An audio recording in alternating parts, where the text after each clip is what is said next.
They say the left hand, it drop mountains. They say the right hand, be slaying dragons.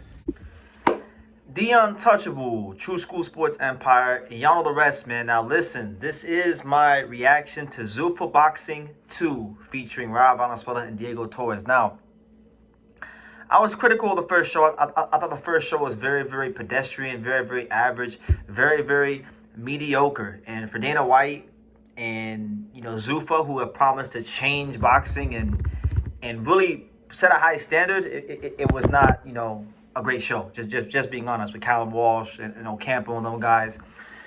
But what I can say tonight, very enjoyable show. I probably would have enjoyed this show a lot more if I didn't just go live for 6 hours for Shakur Stevenson and wasn't bombarded with boxing over the weekend. But nonetheless, objectively, very good show.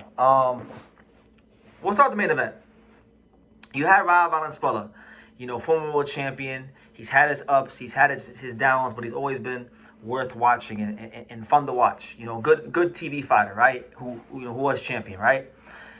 He was taking on, the hard punching, knockout artist Diego Torres. Many of you guys may remember Diego Torres because he lost to Raymond Muay, which was his only loss of his career up to date.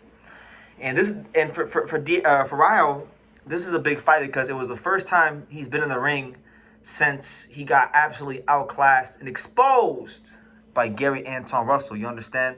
So Rayo Valenzuela needed to come out here and get a victory, and if possible, make a statement. Now, I don't think he necessarily made a statement because he won the fight, but there were a lot of moments of vulnerability. In the fourth round, Diego Torres caught him with a left hook around the guard and cut him open, and that cut was there the whole fight. Now, credit to Rayo Valenzuela, he was able to deal with that cut for the duration of the fight, and actually managed to fight even better with the cut than before he had the cut. So it shows composure, it shows his poise, it shows that his boxing skill has improved. Now, punching power wise, I don't think Rayo is punching as hard now as he was earlier in his career.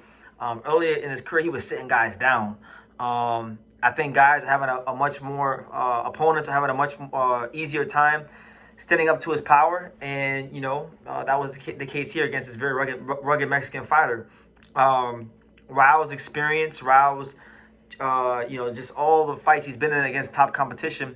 I think that was the difference tonight, because Diego Torres had the capabilities, but he just didn't have the know-how to exploit Rayo when Rayo had those vulnerable moments. So Rayo gets the victory, and he's back in the win column. And as far as what's next for Rayo, I mean, the only option I can really see for Rayo is potentially him and Edwin De Los Santos doing a rematch, because Edwin De Los Santos did just sign with Zuffa Boxing. Edwin De Los Santos did knock out Rayo Valenzuela 4 years ago, so I'm sure that's a fight that Rayo would want to run back, and I'm sure that's a fight that Zuffa Boxing will be interested in putting on the platform. So overall, he did what he needed to do. Now, switching gears, the highlight of this card, of the whole card, from the prelims to the main card, was definitely the fight between Oleksandr Gvozdyk and Rayo Kalajdzic.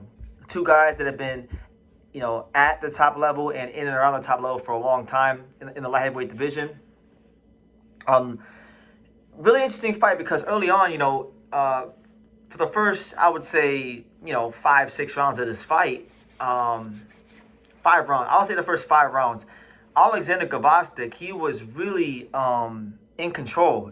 Hot Rod would keep going into this high guard. He would keep throwing this 1-2 down the middle, and the right hand that Gvozdyk was throwing was piercing the guard consistently of Hot Rod.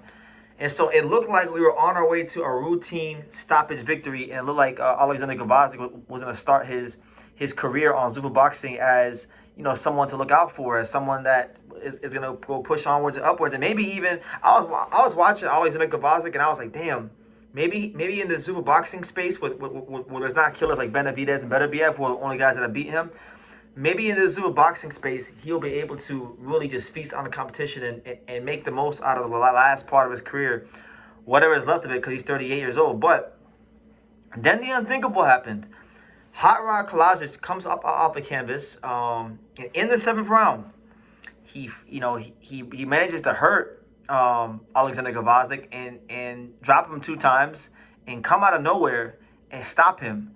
And so he's been grinding for a long time, coming out of Tampa, the St. Petersburg, Tampa area. I remember covering Hot Rod Kalajdzic's fight against Marcus Brown. What was it? 10 years ago now, when a lot of people, myself included, thought he got robbed against Marcus Brown. That would have been the best win of his career, but he had to wait 10 years to get the biggest win of his career, and it comes against the former Olympian, the former world champion, Oleksandr Gvozdyk. So I honestly think that this is easily in this infancy stage of Zuffa boxing, it's the best fight I've ever seen. Definitely, I would say the first. This is to me like the first classic, certified classic banger, undeniable classic fight from Zuffa boxing. Just a hell of a fight, really good fight.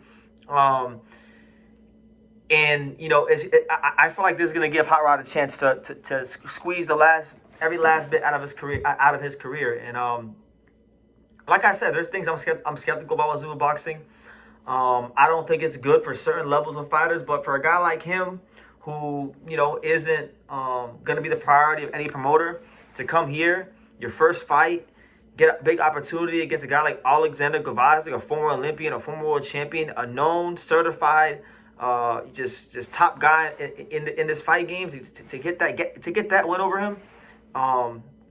Look, Zuffa boxing's already benefiting a guy right here in him. So I really enjoyed that fight, because that fight exhibited the beautiful things about boxing in life. To get dropped, to be with your back against the wall and fight your way off the wall and get up off the canvas and knock a guy out. I mean, I really enjoyed it. If you didn't see it, go check that fight out. And then last but not least, you had Serhii Bohachuk taking on Butaev from welterweight, right? Now, I was intrigued about this fight because Zuffa boxing does not have junior or senior weight classes. They only have the original 8 weight classes. So like I said, a lot of guys who fight at 154 and 168 and 122, there's a lot of tweeners, a lot of guys in between weight classes. But so in this case, you have Butaev, who for the most part in his career has been a 147 pounder. He's fought in the 150s here and there, but mostly been a 147 pound fighter, a welterweight. This fight against Bohachuk was contested at 160, and Bohachuk's a guy that's fought closer to 160 longer than Butaev, or more than Butaev, right? So when you go and you watch that fight, I felt like in the fight, when Bohachuk would land his shots, because Bohachuk has that Ukrainian style, that regimented, disciplined Ukrainian school of boxing, a lot of jabs and compact right hands, right? When he would land his power shots on Butaev, he was moving him back. He was having a significant effect on him.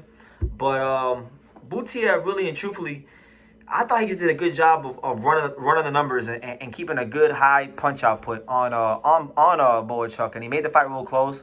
But Bohachuk got the nod. Bohachuk got the split decision nod, and he was very happy about it because the commentators, Max Kellerman and Andre Ward and Joe Tessitore, the commentary team made that damn fight, about Ukraine versus Russia, because Bohachuk is from the Ukraine and Butaev is from Russia, right? So they use politics to kind of, give the fight a different narrative, a different story. And Bohachuk said he was really happy to win the fight for his people. So Bohachuk gets a win after a tough loss to Brandon Adams. And I'm not really sure what's next for him.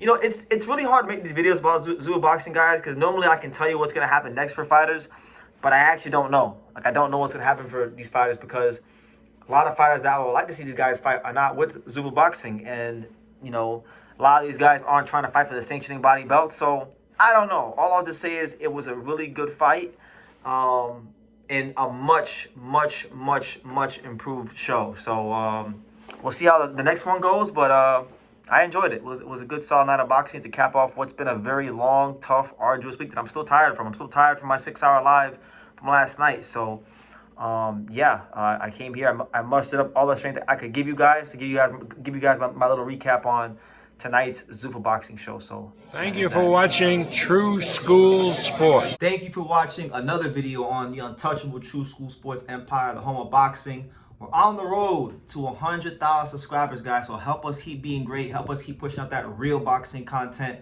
for the fine folks all around the world. And make sure you jab, you hook, you Mike Tyson, you Mayweather that subscribe button. Pops, show them how do they gotta hit the subscribe button. Pop, pop, pop.